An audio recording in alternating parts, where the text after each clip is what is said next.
till the day I die.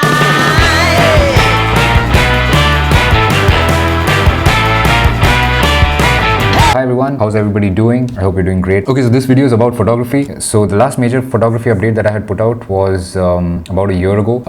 It was on 31st of March. It was on 31st of March, which is more than a year ago. And over this one whole year, I have basically not done much. I haven't exactly had a prolific year, but I did take some photos. And over the course of this year, I realized a few very important things. I realized things about places where I was going absolutely wrong and things that I want to change. I realized things about composition, what it truly is. My definition of composition evolved. I have a better understanding of what composition is. And the third one is the most interesting bit, which is about myself. I realized that I'm discovering more about myself through the photos that I take. For the sake of this video, I'll keep all of these very brief, but these are three very important themes that will probably also guide 2025 in terms of photography. And I hope to do more detailed videos on each of these three themes as I take more photos throughout the year, just in case I don't end up making another video on photography for a whole year. This video is for that. So let's get into it. Okay, so number one, things that I've realized that I've been doing wrong and I want to change.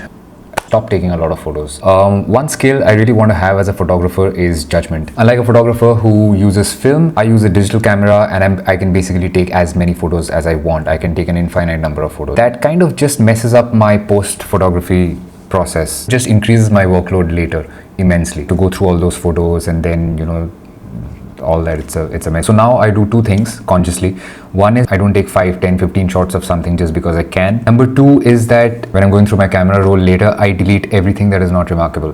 If it's not a hard yes to keep it, it's a no, and I delete it immediately. Earlier I would not delete photos for some reason, and I would hope that I would kind of come back to them and maybe eventually like them or maybe edit them into some form which is likable. Kind of gave me a very desperate and insecure kind of vibe. There are infinite opportunities to take photos in the world.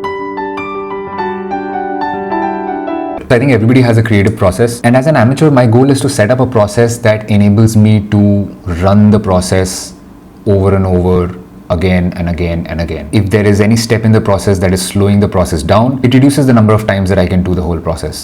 So if I was to outline my photography process, I would probably break it down into three main steps. One is the first step would be going out and taking the photos. The second step would be the post photography process, where I'm shortlisting photos, deleting the ones that are not good, doing my editing and color correction, etc. And the third step would be publishing or archiving the photos, which is whatever, post them to Instagram, take printouts, make a video about them, etc. Just sort them out and put them in a hard drive and put them away for later. So now this to me is the most important part of the process, and so I want to reduce the time that steps 2 and 3 take, so that after step 3 is done, I can come back to step 1 as soon as possible. And this part of step 3, which is where I shortlist the photos, it takes a lot of time. If the more photos I have, the more time it takes, the more indecisive I am about which one to keep and which one to delete. There are times when there are 3 or 5 photos that look pretty much exactly the same, and I can't make up my mind as to which one is good, which one is better than the other. So all that wastes a lot of time. So by taking fewer photos, I have realized that I can drastically reduce the time it takes for step 2. The fewer photos I have from step 2, the easier step 3 becomes, and eventually I can return all the way back to step 1. So the idea is to do this whole cycle over and over and over again as much as possible. And in order to do that, I have to reduce the time and effort that it takes for steps 2 and 3, so that I can spend most amount of time and effort in step 1, which is where most of the magic really happens. So basically I'm trying to take fewer photos so that I can do more photography. I'm not sure if that makes sense. Second thing that will help me reduce the number of photos that I take is to stop taking unremarkable photos. So scenery, for instance, I've personally come to the realization that good scenery is very easy to capture, but great scenery is incredibly hard to capture. I used to have this habit of taking photos of anything that looked beautiful to me, but it's only after all these years that I've realized that just because it's looking beautiful to my eyes doesn't mean that there's a photo in there. It almost always ends up in disappointment, where my eye is able to see something in some form, and feel inspired, but my camera is never able to capture it. And I hope I learn photography to an extent that I'm able to reduce that gap as much as possible. And so unless there's something remarkable about a situation or a setting or what I'm seeing in front of my eyes, or unless I can make an interesting composition or even a basic one for practice, I don't shoot. Which brings us to our second main point in this video, which is composition.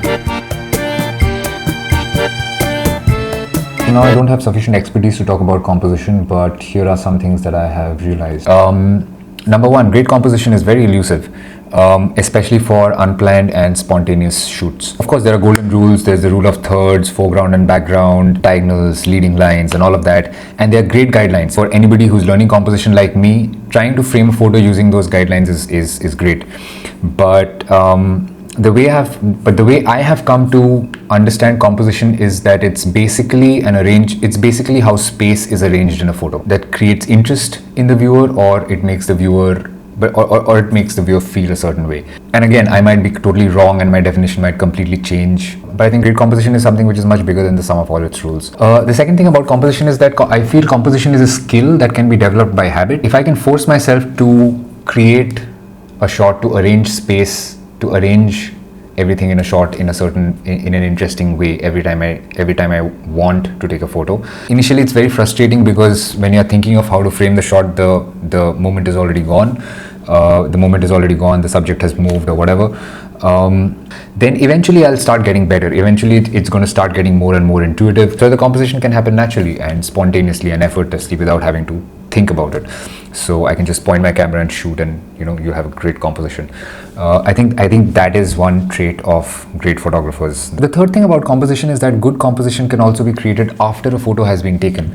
So cropping is an incredibly effective tool that I've realized works to this effect, and I've used cropping extensively over the last year to improve the composition in my photos. And the fourth thing that I've noticed with me is that a lot of interesting composition happens by accident, probably because when I'm taking photos very quickly or very randomly, somehow my intuition is able to take over and not overthink things and not follow rules. And a lot of times, maybe 95 out of 100 times, the photo is not going to be good, but sometimes I do get really good photos out of just random accidents. Which brings us to topic number 3, but first we will have a sip of this very delightful milkshake.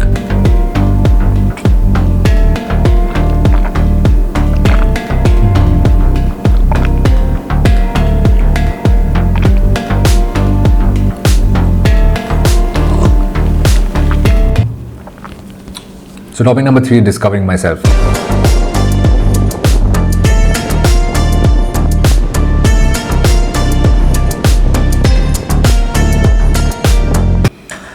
And this part is a little weird because it has photos that I absolutely love, but that seem unremarkable to most people. And this is the most precious and most beautiful thing to me about photography, or music, or any other form of art for that matter, is that you sometimes end up making stuff which is just weird. It doesn't seem to follow any rules. There's nothing great about it. It reveals to be something about who I am. And it's not possible to explain that using language, using words, because it comes from a very pure place. Is the realization that art has helped you reach inside and touch a very deep part of yourself that you don't get to see, that you don't get to meet every day. I realize that these revelations are the only reason to keep pursuing photography, to keep pursuing any kind of art for that matter. Everything else is just society.